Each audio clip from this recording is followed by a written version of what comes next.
guess we'll go ahead and get started. Greetings, students. We have one person in the studio today. I guess everybody kind of called out. I'm excited to share with you guys the continuum of the eye health class that I did last semester. I was planning on posting it online so everyone can see it.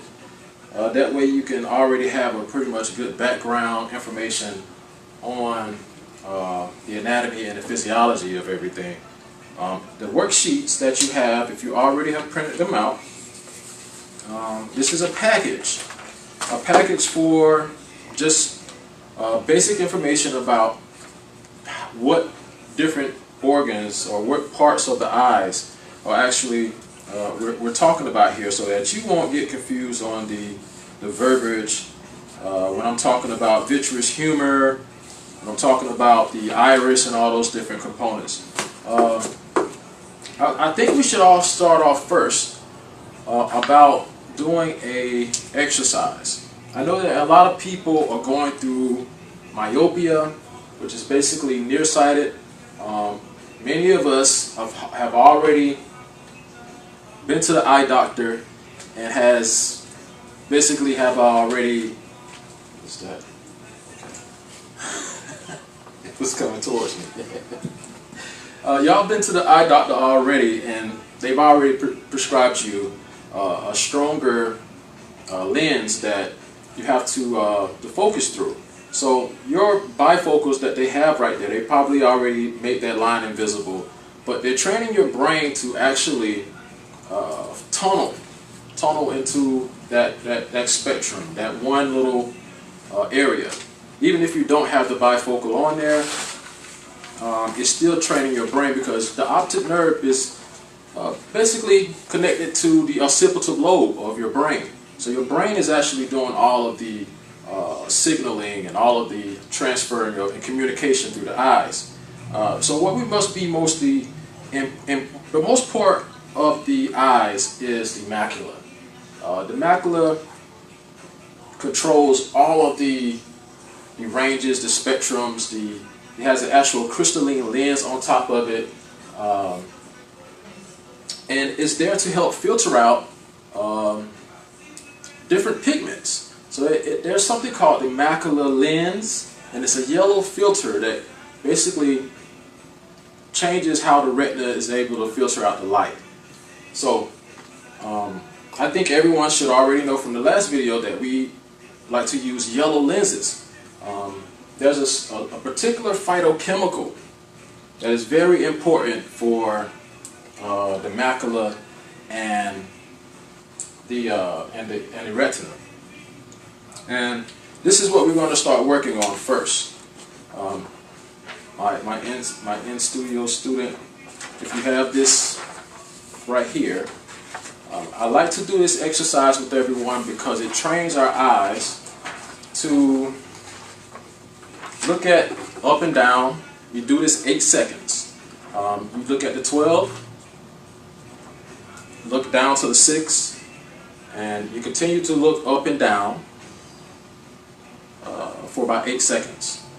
Now you need to do this when it's like this to your face, and look all the way up and look all the way down. Alright, and also do that for 8 seconds, and you will be looking at the 9 and then looking to the 3. So basically left to right for 8 seconds all the way so that you can see. And then you'll be doing the 8 to 1 for 8 seconds, back and forth diagonally. And then you'll be doing the 11 to 5 diagonally. Alright?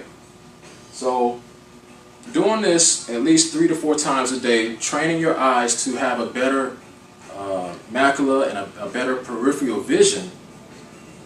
This will be a good way to help build up that peripheral, because you have already tunneled your vision within the myopia, within the nearsightedness. And I'm going to teach you guys how that actually started. But practice on that every single day.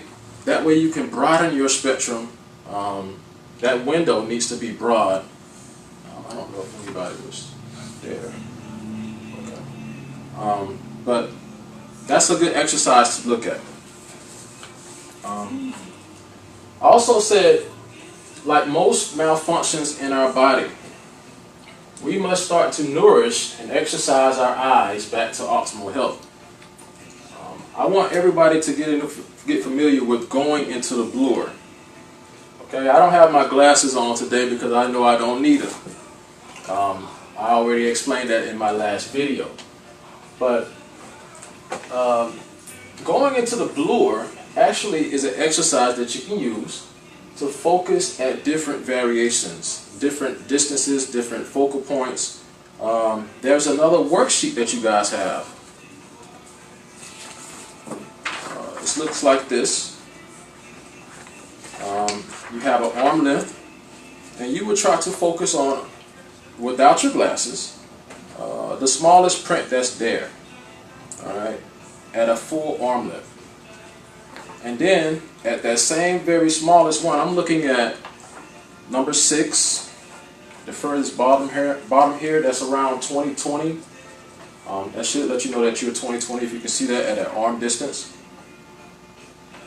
And then you will basically go up to wherever you can actually read.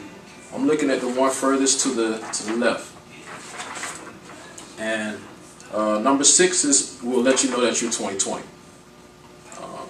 Number 10, if you can only read number 10 at an arm length, you will be at 20/30. Okay? 20/30. So you can practice this exercise. And either a stronger way to do this, even with your glasses. I went and bought some glasses from Walmart. Regular reading glasses. Wherever you are in your prescription, you want to go weaker. All right. So if you are at a 3, this one says 3. This one says 2. But if you were at a 3, you want to go weaker, because that gets you closer back to normal vision. So that same exercise, use this to go into the bluer. Alright? Going into the bluer will train your macula, train your brain to start seeing in the bluer, so when you take these glasses off, you'll be able to have a sharper vision. Alright, so different ranges. Now, you would basically use these as like weaker glasses. So with your glasses that you have on right now, you will go a lower level, weaker. Hope you guys can understand what I mean by that. No. Right? You do? Okay, so we are basically becoming more of a screen slave. I like to use that word because this is the new technology. The new way of life is to always be in front of a computer, always looking at our phones. So we're not even blinking enough. All right, we're not blinking enough. So we get something called dry eye syndrome. You're right. It's up here, but I wanted to let you guys know if we were to blink more often rather than just staring all the time, so we should blink more if we're going to be staring. That'll be a way to just fix most of the dry eyes. But this blue light that's coming from these devices is damaging the retina already. It's creating something what they call reactive oxidative species. This is another form of oxidative stress, oxidative damage, and it damaged the photoreceptors.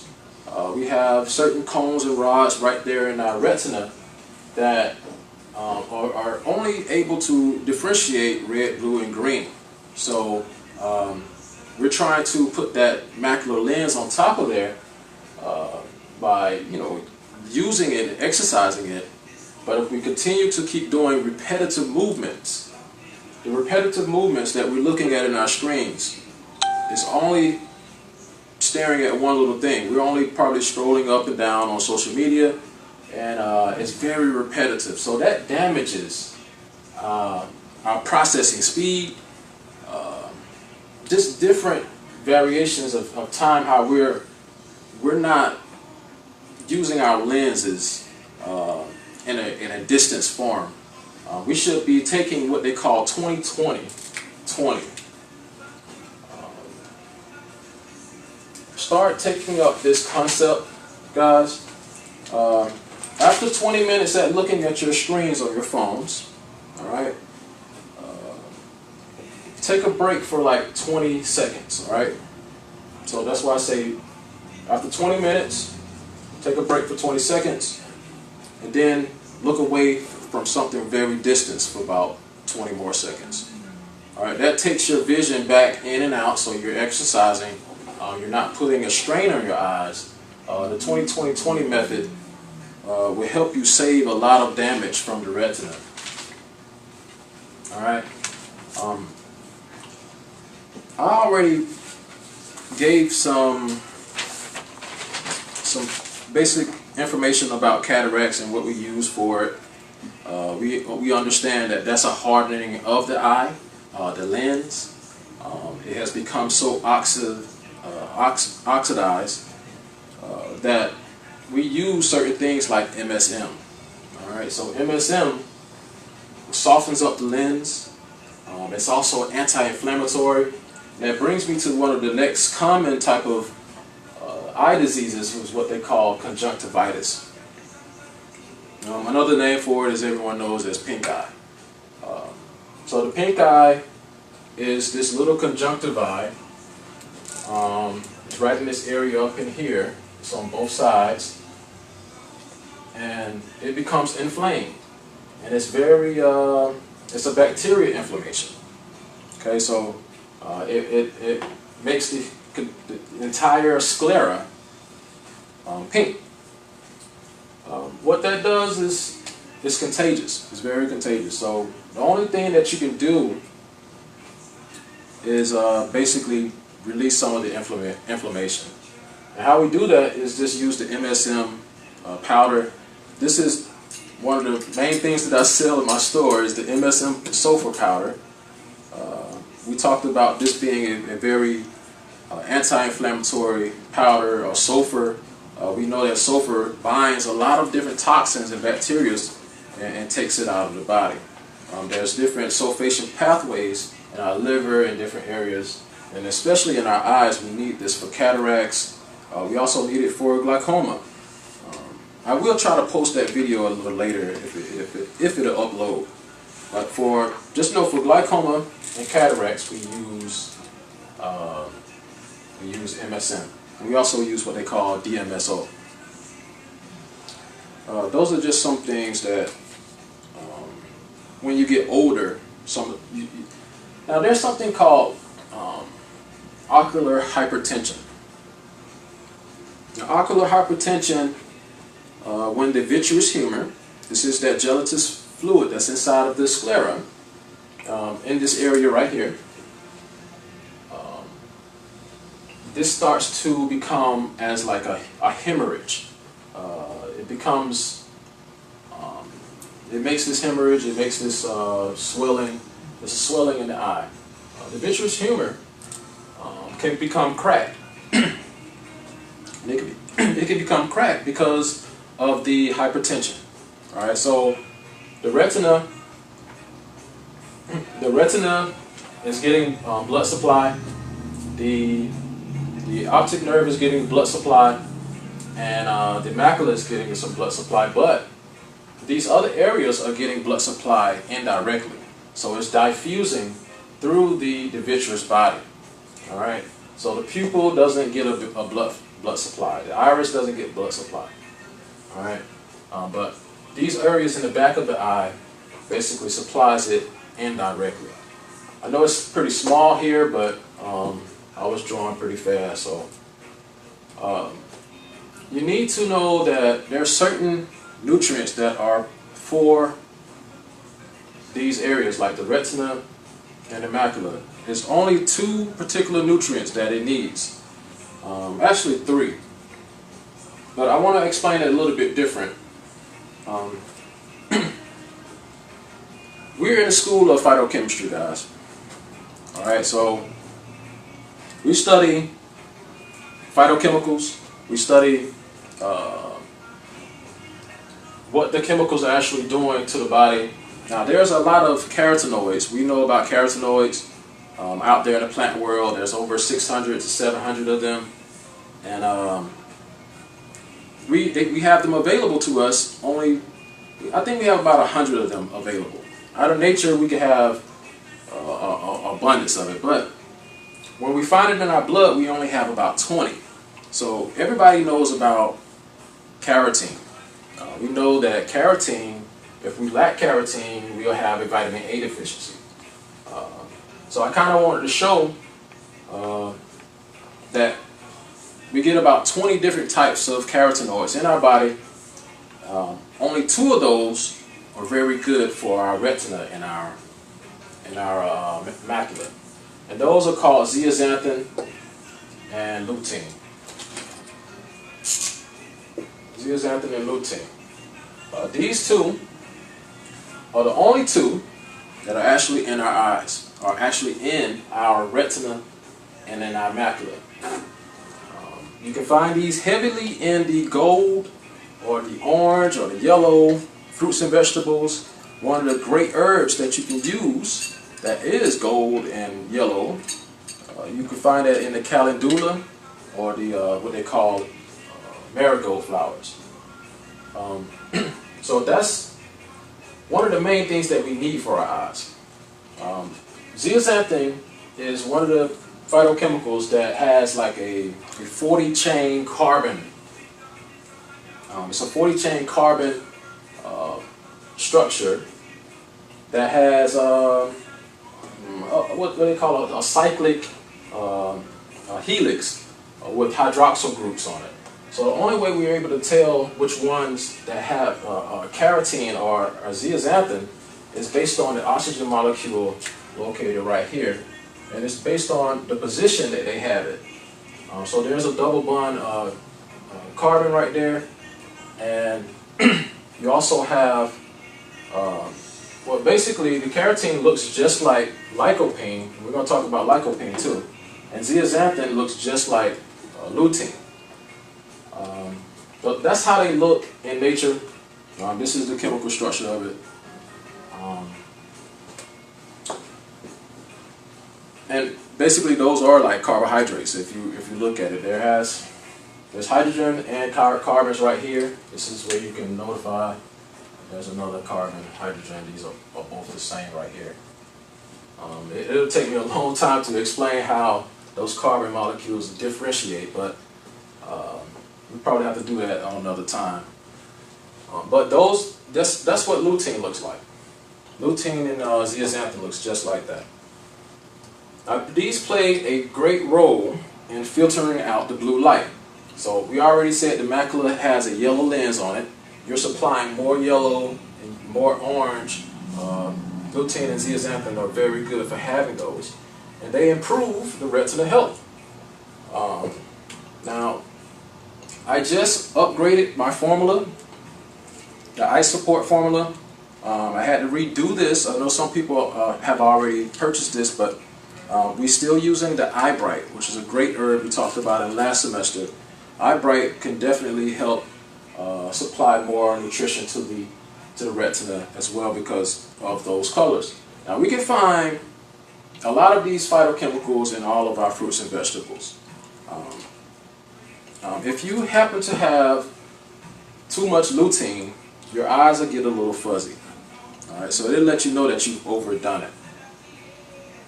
But this also lets you know that you're correcting your vision. Alright, so the people that say they see spots, there are some people that say they see floaters. This happens because of the hypertension in the vitreous body. I call that ocular hypertension. And it becomes cracked and you start to see little floaters. The best way to get rid of those floaters is to use the MSM. Alright, so we're basically calming down that inflammation because we know hypertension is definitely inflammation. Floaters can also get in your eyes because you smoke. All right, I didn't talk about that in the smoking class, but people that smoke also make sticky blood, and if they're sticky, it's going to start blocking some of that area of that optic nerve. All right, so just to throw in that keynote about smoking. Now I put up here lycopene also. This is one of my, you can easily find this in the tomatoes, all right? Tomatoes, the lycopene is more bioavailable when you use more fats. So this is a fat-soluble phytochemical. You can also use the lycopene, which has been found in a lot of different studies, to improve prostate health, heart health, your vascular system. Anything red really helps, as we talked about that before, really helps the vascular system. So keep in mind that lycopene is fat soluble. You'll get a lot of that from your apples, your blood oranges. This will also reduce the excess amount of reactive oxygen species. So everybody that's on those blue light devices, you should know that you can go onto your phone and change that setting as a blue light dimmer. So everybody should be using that as a blue light dimmer to stop the reactive oxygen species. And some of those are also reactive nitrogen species found in the macula. And that's when you have the macular degeneration. All right, it's a lot of both of those are actually there. So you can use lycopene, lutein, and zeaxanthin. Okay, so like I said, everybody knows about carotene. The carotene has, you got alpha carotene, you got beta carotene, you got xanthocarotene. There's a different plant family called xanthophylls. The xanthophylls all are like these light pigmenting, these light gathering pigments. So you get all of that from your fruits and vegetables. They do help protect from ultraviolet radiation. So this is a family of xanthophylls. I guess I should maybe spell that for you guys. Xanthophylls. This is the family of that. All right, so if we don't convert the carotene into vitamin A, some of us have poor night vision. We get the squinting.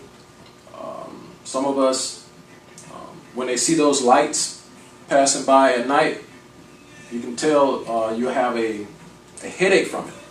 All right, so people that have poor night vision, you know that your carotene is not converting into vitamin A well, or you're just not getting enough vitamin A at all. So that's one of the main problems out there. Now these lights, I just want to throw in a keynote because we're dealing with technology out here. There is something called Li-Fi. It's another technology that a lot of people don't know about. Just like Wi-Fi, this is it's found in our street lights. All right, so all of the street lights have this bright light that's coming out of it. All of it's creating radiation as well. So this is another thing we should be protective of. Wear yellow lenses, guys. I think everybody should know that the future is coming, and yellow lenses is going to be what's going to be a part of our future. We got to block this blue light. Most of those car lights also have a blue light in it. So that is that technology. You can look that up, do a little research on it, find out more. We talked about chromium deficiency in the last class. Like I said, I wanted to make this all about nutrition. So a person that is diabetic and his pancreas is not producing enough insulin, and they develop what you call a chromium deficiency. Chromium deficiency will cause them to have retinopathy. So chromium is also really good for the iris. It helps the color of the eye. Chromium helps the retina as well. So that's just one mineral that a lot of people are not looking at as well, but chromium definitely helps the person that is diabetic, the person that is smoking, help get more nutrition to the eyes. You guys probably can't see this. Let me pull it off.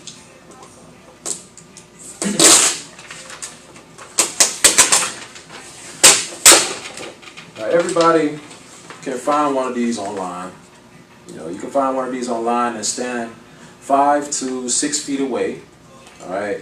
Use this to check your vision and see how you're improving. You can mark yourself weekly on this chart to see where you're improving by taking these eye supplements. I also have up here Cell Repair. Cell Repair also has MSM in it. It will take down the inflammation just as far as breaking down the sulfation pathway. But I just wanted to throw this in because you can print these out easily online and use those for your improvement. I also sell the lutein. There's a lutein complex, and the new eye formula will have zeaxanthin in it. I found a very good synthesized form with at least 10% synthesized in it. It's very hard to separate or isolate zeaxanthin from the content of the flower, which is like the marigold or the calendula. Some people that have weak tear ducts, you can use something called maki berry. Maki.